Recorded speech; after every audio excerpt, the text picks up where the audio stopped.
The great chamber of the Galactic Council floated in the endless dark of space. It was built inside a massive station called Nexus Prime, and it was the most important place in all the known galaxy. Here, the 12 most powerful species gathered to make decisions that affected trillions of lives across thousands of worlds. The chamber itself was beautiful in a cold way. The walls were made of living crystal that glowed with soft blue light. The ceiling was transparent, showing the stars above like scattered diamonds. 12 platforms rose from the floor in a perfect circle, each one designed for a different species. Some were filled with water. Others were heated or cooled to match distance. In the center, a holographic display could show any planet, any star system, any piece of information the Council needed to see. Today, that display showed a small blue world orbiting a yellow star, Earth, home of humanity. High Arbiter stood on the platform and looked down at the gathered delegates. He was tall and thin, with skin that seemed to absorb light rather than reflect it. His eyes were completely black, like pools of oil. When he spoke, his voice was smooth and confident. 300 cycles, he said. For 300 cycles we have watched this species. We have studied them from the shadows. We have seen what they are. He touched a control and the image of Earth zoomed in. Cities appeared, roads, the scars of old wars and the fresh wounds of new ones. They are violent, continued. In just the last 100 cycles, they have fought 2 global wars against themselves. They have created weapons capable of destroying their own world. They have poisoned their own air and water in their hunger for resources. The delegates murmured among themselves. They whose bodies were made of flowing liquid metal rippled with discomfort. They clicked their mandibles in what might have been agreement. And yet, said, raising one long finger, they advance. Despite their chaos, despite their self-destruction, they grow stronger every cycle. They have already reached their moon. They send machines to other planets in their system. Their technology improves at a rate we have never seen in any species. He paused to let this sink in. My fellow council members, I present to you a simple truth. If we allow humanity to develop faster than light travel, if we allow them to leave their system and spread among the stars, they will become a threat to everything we have built. Not in 1,000 cycles, not in 100, perhaps in as few as 50. The delegate, a massive creature covered in thick purple scales, leaned forward. Admiral N was his name, and he commanded the largest fleet in the Council's combined military. What do you propose? He asked, his voice like rocks grinding together. Smiled, it was not a pleasant expression. Containment. We send a fleet to their system. We destroy their military capabilities and their space infrastructure. We establish a permanent blockade. They will be trapped on their world forever, unable to threaten anyone. You speak of attacking a species that has done nothing to us, said a new voice. Everyone turned to look at the platform. They were the oldest species in the Council.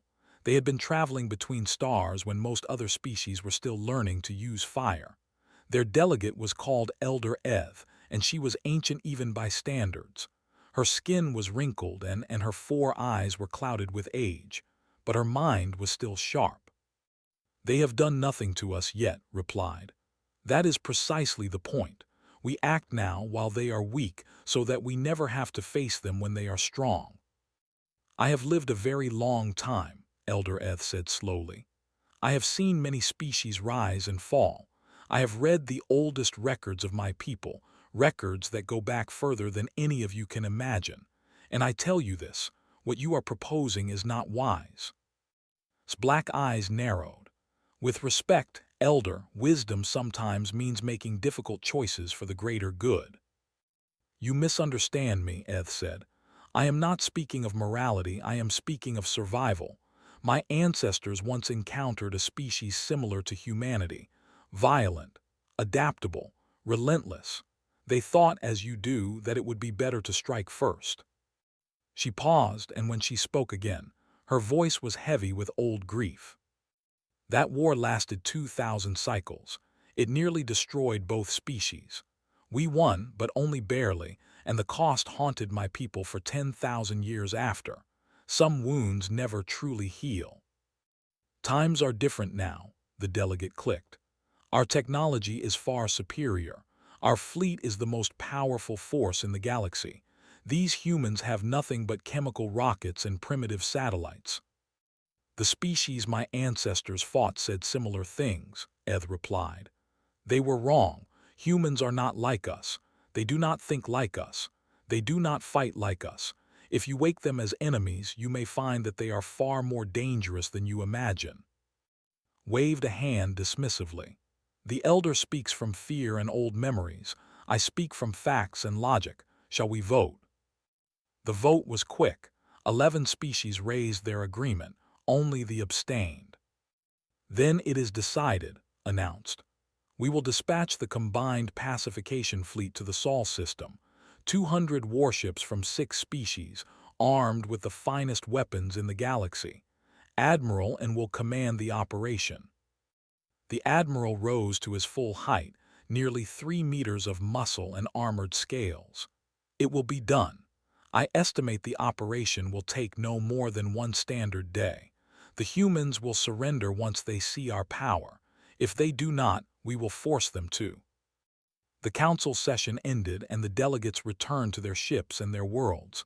Plans were made, fleets were assembled, supplies were gathered. Elder Eth returned to her own vessel, a ship so old that its design was no longer used by anyone else. She sat in her meditation chamber and thought about what was coming. After a long time, she activated her communication system and sent a message to her. The message was short. Begin evacuation of the border colonies. Move our people deeper into protected space. Store food and medicine for a long emergency. The young races have made a terrible mistake, and when the consequences come, I do not want our people to be caught in the fire. Her assistant, a young barely 200 years old, looked at her with confusion. Surely you exaggerate, Elder. 200 warships against a single planet with no space fleet. The humans cannot possibly win. Eth looked at him with her clouded eyes. You are young. You think in terms of ships and weapons and numbers, but I have studied the humans. I have watched their history. Do you know what I see when I look at them? The young shook his head. I see a species that has survived ice ages and plagues and countless wars against themselves. I see a species that treats death as a challenge to be overcome rather than a fate to be accepted. I see a species that never, ever gives up. She turned to look out the viewport at the stars. The council thinks they are about to crush an insect beneath their foot. They do not understand. They are about to kick a nest of creatures who have spent their entire existence fighting for survival, and when those creatures wake up and look for something to fight.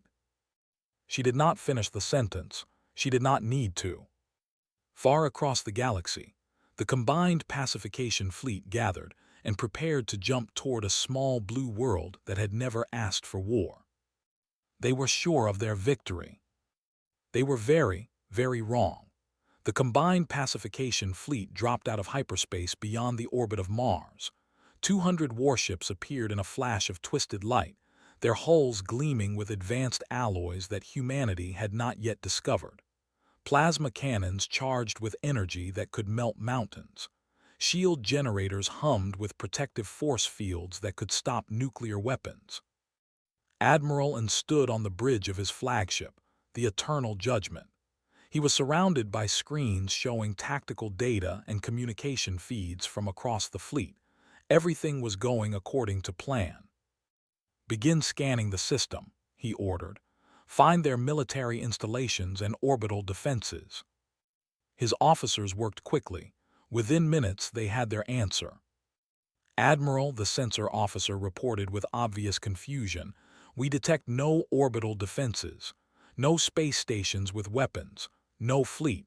The humans have nothing. And allowed himself a moment of satisfaction. This was going to be even easier than he had expected. The humans were truly primitive, unable to even attempt to defend their world from space. What about ground defenses? he asked. Multiple military bases detected, aircraft, ships on their oceans, missile silos with chemical rockets. The officer made a sound that was the equivalent of a laugh. Nothing that could threaten us at this range. Excellent, begin the broadcast. The fleet's communication array sent out a message in every frequency the humans were known to use. The message was simple and translated into all major human languages. Attention, inhabitants of Earth. This is the combined fleet of the Galactic Council. Your species has been deemed a threat to galactic peace. You will immediately surrender all weapons, all space vehicles, and all military forces. Your world will be placed under permanent quarantine. Resistance is not possible. You have one of your hours to respond. The fleet waited and was patient. He had done this before with other primitive species. Usually they panicked. Sometimes they tried to fight with their pathetic weapons.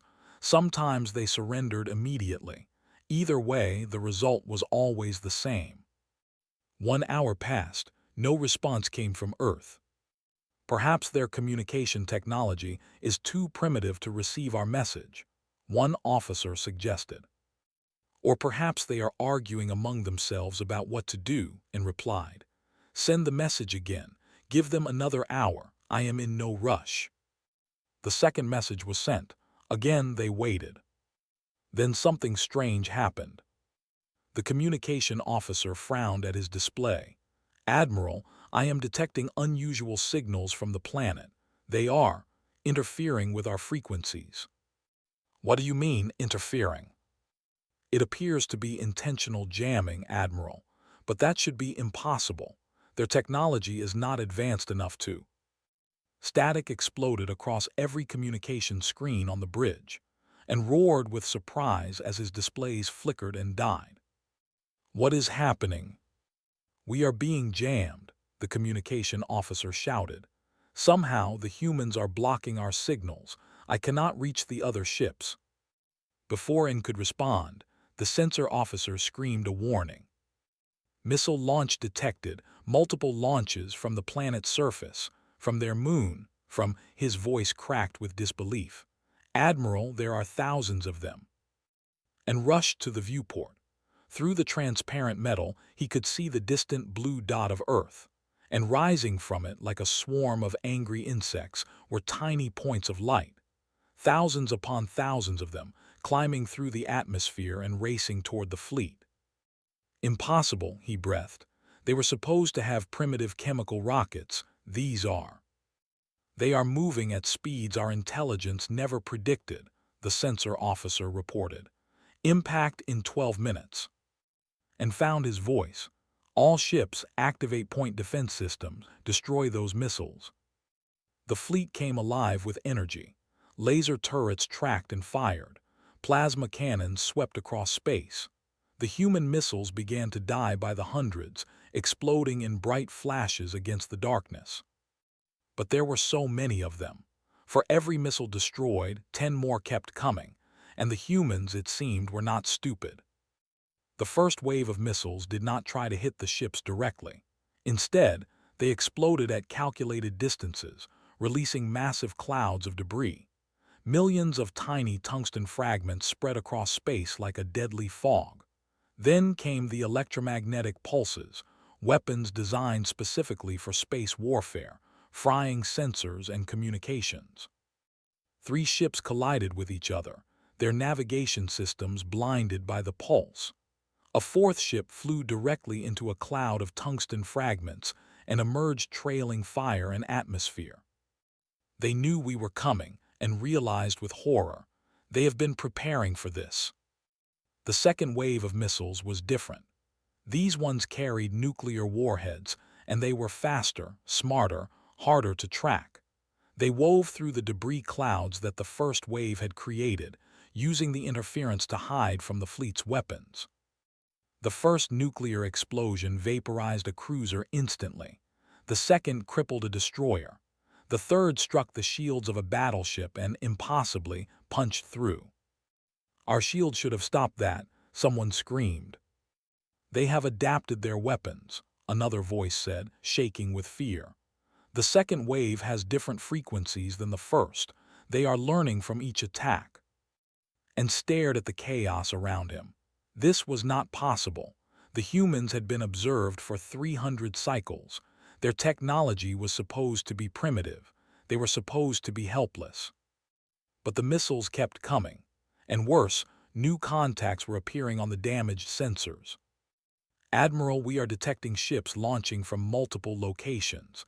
The planet's surface, the moon, the asteroid belt. There is a large signature coming from one of the gas giant's moons. Ships? What kind of ships? Unknown design. They do not match any profile in our database. They are crude, ugly, but they are armed and heading toward us at high speed. And watched as the human ships appeared on his tactical display. They were nothing like the elegant vessels of the Council species. They were blocky, industrial, covered in welded plates and exposed weapons. They looked like they had been built quickly, desperately, by people who cared more about function than beauty. And there were hundreds of them. They hid their fleet, and said slowly. They let us think they were defenseless, and we flew right into their trap. Around him, his officers looked at each other with growing terror. They had expected to destroy a helpless world. Instead, they had found a species that had been watching the stars for a long time, waiting and preparing for the day when something would come to threaten their home. The human ships opened fire. Their weapons were primitive by galactic standards, but there were so many of them, and they did not stop. The battle that was supposed to last 1 hour was only beginning. Admiral N, for the first time in his long military career, felt something he had never felt before. Fear. On the planet below, in a bunker buried deep beneath a mountain, the leaders of Earth's United Defense Force watched the battle through satellite feeds. They had prepared for this day for decades, ever since the first alien probe had been detected and secretly captured.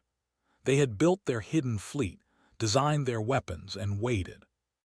One of the generals turned to the others and smiled grimly. They thought we were primitive, she said. Let us show them just how wrong they were. The battle for Earth had begun. The battle had lasted 3 days, and Admiral N no longer recognized his fleet. Of the 200 ships that had arrived in the Sol system, 47 had been destroyed. Another 60 were damaged so badly they could barely move.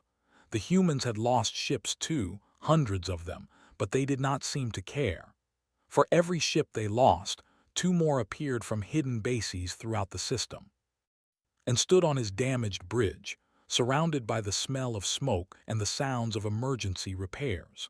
His scales were covered in dust and dried blood from a wound on his head. He had not slept since the battle began. "Status report," he growled. His first officer, a young named N, checked his damaged console. Shields at 30%. Main plasma cannons are offline. We have lost contact with the 7th Squadron entirely. The contingent is requesting permission to retreat. Permission? We cannot retreat until we complete our mission. Admiral N hesitated. With respect, I do not believe we can complete our mission. The humans are not fighting the way they should. And knew exactly what his officer meant. In all the wars the Council species had fought, there were rules. Unspoken agreements about how civilized beings conducted warfare. You sent your ships in formation. You targeted military assets. You accepted surrender when it was offered. You did not throw away lives needlessly. The humans followed none of these rules. Their ships did not fly in formations. They attacked from every direction at once, coordinating through methods the fleet could not jam. When their vessels were damaged beyond fighting capability, the crews did not surrender or abandon ship. They accelerated toward the nearest enemy and rammed it. 3 of N's cruisers had been destroyed by human ships that used themselves as missiles. They are insane, N said quietly. No rational species fights like this. And shook his massive head. No, they are not insane. They are something worse. They are desperate and they are not afraid to die. An alarm screamed through the bridge. The sensor officer shouted a warning. Boarding parties detected. Human vessels have attached to our hull. They are cutting through. And grabbed his ceremonial blade. It was a beautiful weapon, made of crystal and metal, designed for duels of honor between warriors. He had never actually used it in real combat. Security teams to the breach points, stop them. But it was already too late. The first humans came through the hull like demons from a nightmare. They wore crude suits of metal and fabric, sealed against the vacuum of space. Their faces were hidden behind dark visors. In their hands, they carried weapons that launched metal projectiles at incredible speed. The ship's security team met them in the corridor. The guards were twice the size of the humans, with natural armor that could stop most energy weapons. They were confident. That confidence lasted about 3 seconds. The human weapons did not fire energy beams. They fired solid metal bullets that moved faster than sound. The first guard died with 6 holes in his chest before he could even raise his weapon. The second was killed by a small explosive that the humans threw by hand. The third tried to surrender, dropping his weapon and raising his hands. The humans shot him anyway and kept moving. They do not take prisoners, someone whispered in horror over the communication system. And felt his blood turn cold. In council warfare, surrender was always accepted. To kill someone who had surrendered was the greatest dishonor imaginable. But these humans did not care about honor. They cared about winning. Throughout the fleet, similar scenes played out. Human boarding teams cut through hulls, fought through corridors, and showed no mercy. They were smaller and weaker than most council species, but they were fast, ruthless, and terrifyingly coordinated. And the sounds they made, the intercepted communications that the translators struggled to understand. On one ship, a human soldier was recorded laughing as he fought, making jokes that his fellow soldiers answered with more laughter. On another, a wounded human pulled the pin on an explosive device as enemy soldiers surrounded her, killing herself and everyone nearby. Her last words were a message for someone called Mom, telling her not to worry. "What are they?" an officer asked during an emergency communication between surviving ships. "How can they joke while they die? How can they sacrifice themselves so easily?" No one had an answer. On day 5, the humans changed their tactics again. They had captured several council ships by then, ships with faster-than-light communication technology. Within hours, they had figured out how to use it. And was in his command chair when the message came through on the fleet's own frequency. A human face appeared on screen. It was a male, middle-aged, with hair and tired eyes. He wore a military uniform covered in medals. "Attention, alien fleet," the human said in perfect galactic standard. "My name is General Thomas, United Earth Defense Force. We have captured your ships. We have learned your language. We have studied your technology. And we have a message for your council." The general leaned forward, and his tired eyes became hard as stone. "You came to our world without asking. You attacked our cities. You killed our people. We did not want this war. But now that you have started it, we will finish it." He paused, and when he spoke again, his voice was calm but filled with cold promise. "We know how your ships work now. We know how to build engines that can travel faster than light. You gave us that gift when you came here to destroy us. Thank you." And felt his stomach drop. "We are coming for you, not today, not tomorrow, but soon. Every species that voted to destroy Earth will answer for what you have done. You wanted to meet humanity, congratulations. You have our full attention now." The transmission ended, and looked around at his surviving officers. He saw the same expression on every face. Terror, not the terror of dying in battle, the terror of understanding what they had unleashed. Admiral N said quietly, "What do we do?" And was silent for a long moment. Then he gave an order he never thought he would give. "All ships retreat, maximum speed to the hyperspace jump point. We are leaving. But the mission. The mission has failed, and said heavily. We came here to destroy a primitive species.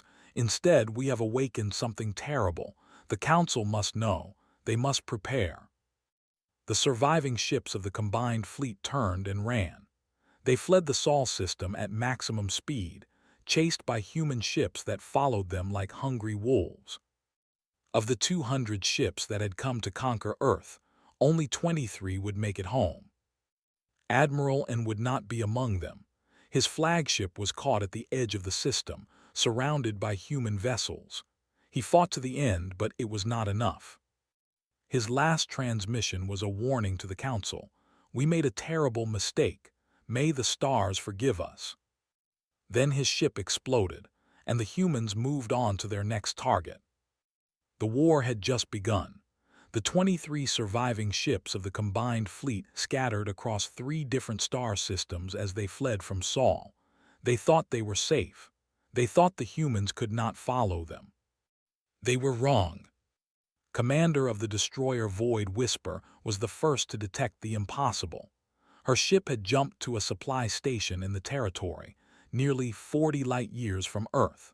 She was supervising repairs when her sensor officer began screaming. Contact, multiple contacts dropping out of hyperspace. Rushed to the tactical display. What she saw made her blood freeze. Human ships, crude, ugly, barely holding together. But they were here, 40 light-years from there, less than 2 days after the fleet had escaped. Impossible, she whispered. They could not have built faster-than-light engines so quickly. But there they were. The human ships opened fire before the Void Whisper could even raise its shields. The battle lasted 4 minutes. Was one of the few survivors, rescued from the wreckage by a passing cargo ship. Similar attacks happened across all 3 systems. The humans hunted the survivors of the combined fleet with terrifying efficiency. They captured ships when they could. They destroyed them when they could not. They took prisoners, but only officers and technical specialists. Everyone else was left floating in space, alive but helpless, with just enough supplies to survive until rescue came. It was a message. The humans could have killed everyone. They chose not to. They wanted the Council to know they were capable of mercy, but they also wanted the Council to know they were capable of anything. At Nexus Prime, the Galactic Council gathered in emergency session. The crystalline chamber was filled with fear and confusion. 11 species sat in their platforms, and for the first time in centuries, they did not know what to do. High Arbiter looked much older than he had just weeks ago. His skin had become pale, and his black eyes were haunted by shadows. "How is this possible?" he demanded. "Our intelligence said they were decades away from faster-than-light travel." "Our intelligence was wrong," the delegate clicked angrily. "Or perhaps they were hiding their true capabilities all along." "They were not hiding," Elder Eth said quietly. Everyone turned to look at the delegate.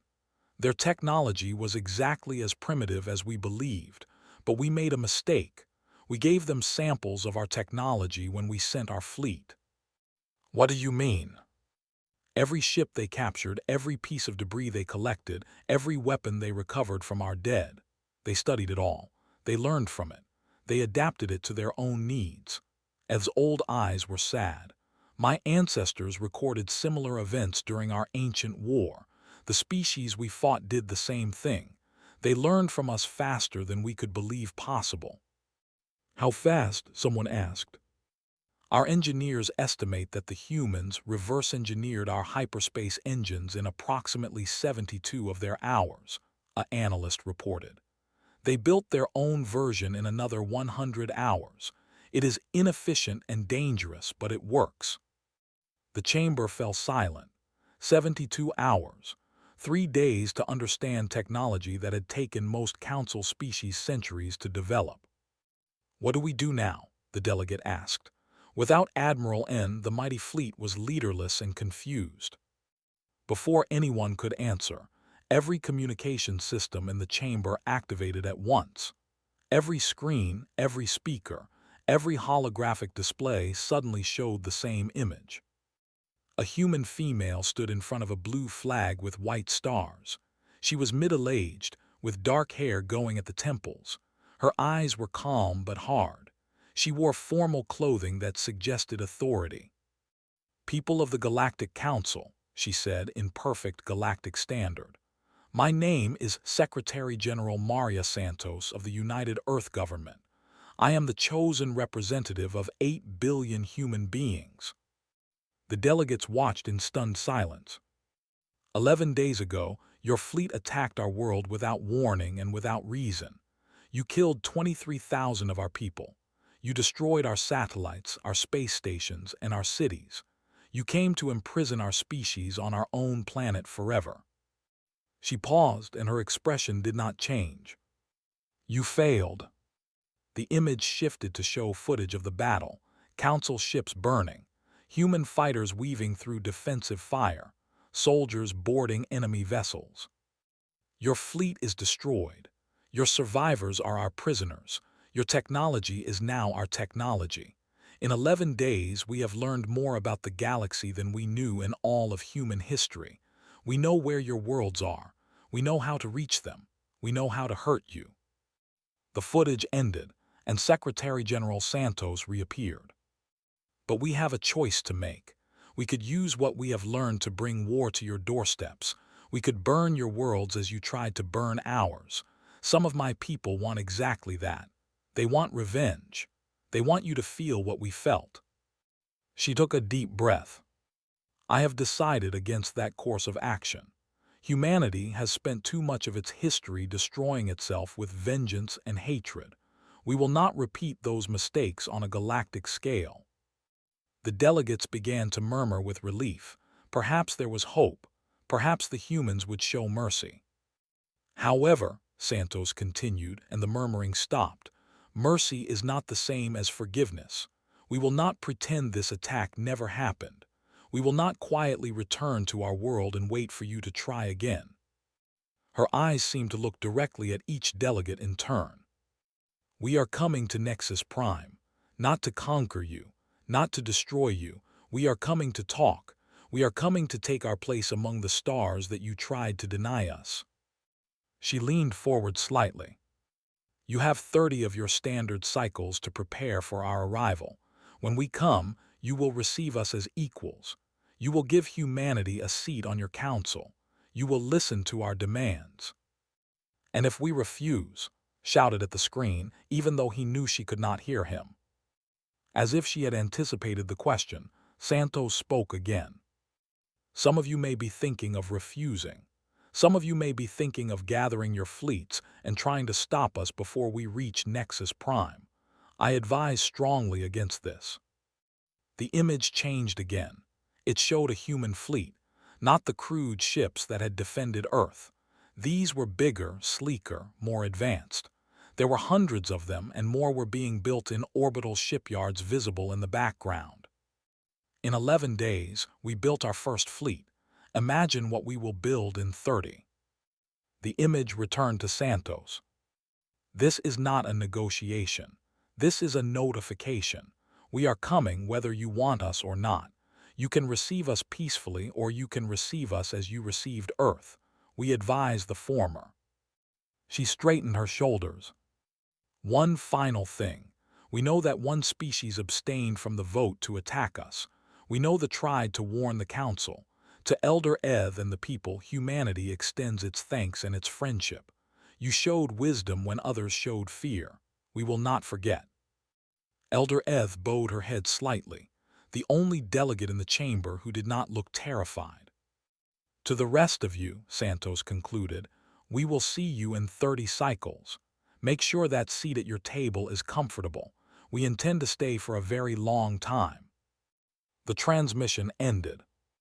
The chamber remained silent for a long moment. Then chaos erupted, delegates shouting at each other, demands for military action, calls for immediate surrender, accusations and blame thrown in every direction. Only Elder Eth remained calm. She sat quietly, watching the panic around her, and thought about what was coming. The humans would arrive in 30 cycles, and when they did, nothing would ever be the same again. 30 cycles had passed like a slow nightmare. The crystalline chamber of the Galactic Council had never felt so cold, despite the carefully controlled temperature. 11 species sat in their platforms, watching the main display with a mixture of terror and resignation. The 12th platform, empty for 300 cycles, had been hastily prepared for the new arrivals. Outside Nexus Prime, the human fleet had arrived exactly on schedule. It was larger than anyone had predicted. 200 ships of various sizes surrounded the station, their weapons powered down but ready. The largest vessel, a massive warship that the humans called Unity, held position directly in front of the main docking port. "They came with a fleet," the delegate clicked nervously. "They said they wanted to talk, but they brought a fleet." "Would you have come without one?" Elder Eth asked quietly. No one answered. High Arbiter had aged terribly in the past 30 cycles. He had tried to organize resistance. He had failed. Most species were too afraid to fight, and the few that wanted to try could not agree on strategy. They had retreated to They had begun evacuating their border colonies. The smaller species simply waited to see what would happen. "They are docking," a technician announced. "Human delegation is entering the station." Straightened his robes and tried to look dignified. It was not easy when his hands were shaking. The doors to the chamber opened. The humans entered in a group of 12.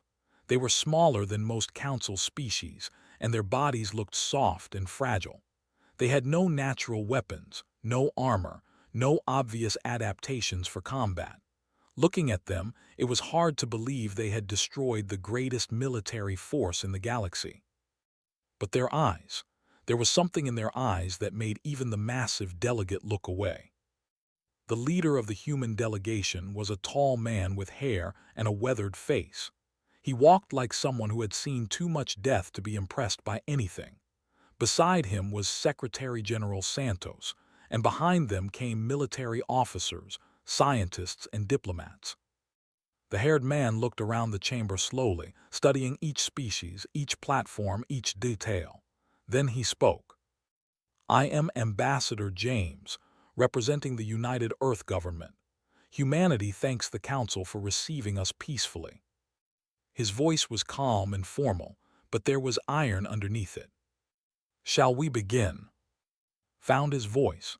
"Ambassador, before we proceed, the Council wishes to express. That is, we would like to say." He stopped. What could he say? "Sorry for trying to destroy your species." "We know," said simply. "You were afraid of what we might become. Fear makes people do terrible things. We understand that better than most." He gestured, and a human assistant activated a holographic display. It showed images of Earth, beautiful images, blue oceans, green forests, towering mountains. "Our world is old," said, "and our species is young. In our short time on Earth, we have done terrible things to each other. We have fought wars over religion, over land, over nothing at all. We have burned cities and slaughtered millions. We nearly destroyed ourselves more than once." The images changed. Battlefields, ruins, mushroom clouds. "So when you looked at us and saw violence and chaos, you were not wrong. That is part of what we are." The images changed again. Children laughing, artists painting, scientists discovering, people helping each other after disasters. "But that is not all we are. We are also builders, dreamers.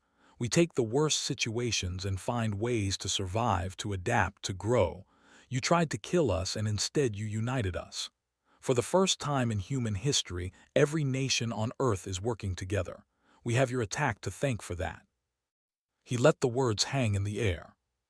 "We did not come here for revenge. We came here because we belong here.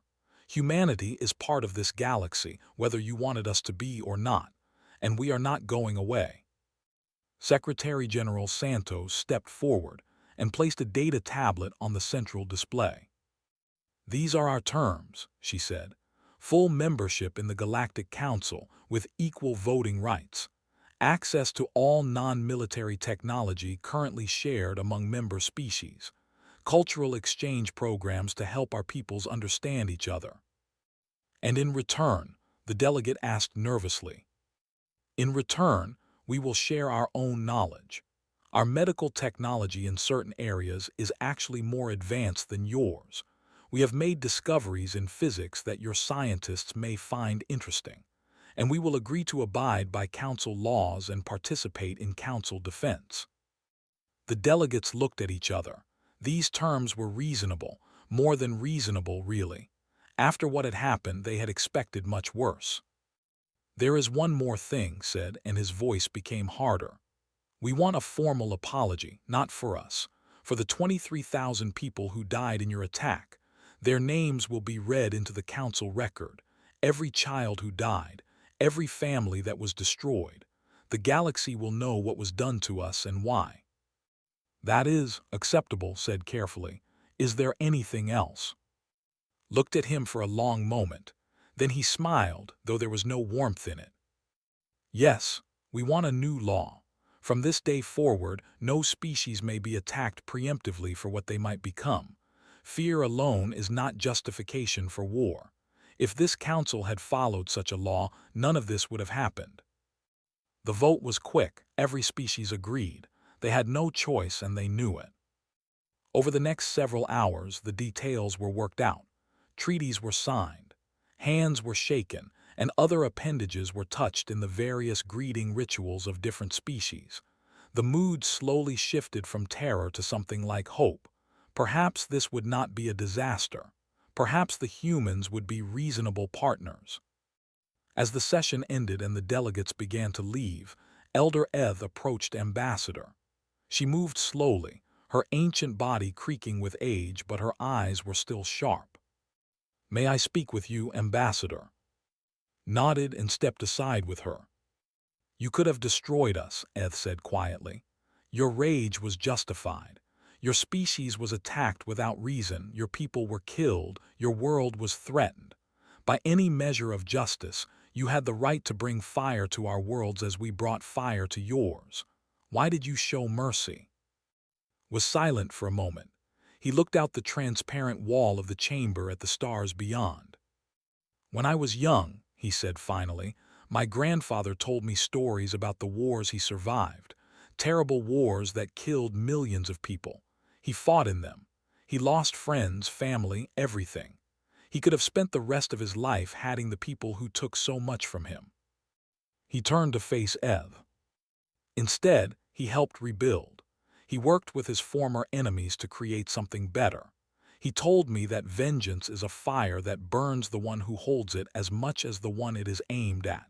He said the hardest thing in the universe is not destroying your enemies. It is choosing not to when you have the power to do so. Eth nodded slowly. Your grandfather was wise. My grandfather was tired, said. Tired of death, tired of hatred, tired of the cycle that turns victims into monsters and monsters into victims. When your fleet came to Earth, we could have started that cycle all over again. We chose not to. He fixed Eth with a steady gaze. But understand something, Elder. This mercy is a choice we are making once. We are offering peace and partnership because we believe it is the better path. But if anyone attacks Earth again, if anyone threatens our people again, we will not hesitate. We will not hold back. We will do whatever is necessary to protect our home and our species. His voice became very quiet. Humanity remembers. We remember every kindness. We remember every insult. We remember every friend and every enemy. Your council made itself our enemy once. Today, we are offering to be friends instead. I suggest you accept that offer because there will not be a second one. Eth bowed her head. I understand, Ambassador, and I believe the council understands as well. His expression softened slightly. Your people tried to warn them. You abstained from the vote. Humanity does not forget that either. There will always have a friend in us. Thank you, Eth said. I hope that friendship lasts for many thousands of cycles. Smiled, and this time there was real warmth in it. So do I, Elder, so do I. He turned and walked back to join his delegation. The humans left the chamber together, returning to their fleet. Eth watched them go. Beside her, a young assistant looked confused. "Elder, what just happened? Did we win or lose?" Eth laughed softly. "Neither, young one. Something much more interesting. We just discovered that we are no longer the most important species in the galaxy. Humanity is awake now. The universe will never be the same." She looked out at the stars, where the human fleet was already preparing to return to there. May the stars help us all. Above Nexus Prime, the ship called Unity turned toward distant Earth. Inside, Ambassador stood at a viewport, looking out at the galaxy that humanity had just inherited. They had come so far, so fast. Weeks ago, they had been trapped on a single world, unaware of the dangers waiting in the darkness.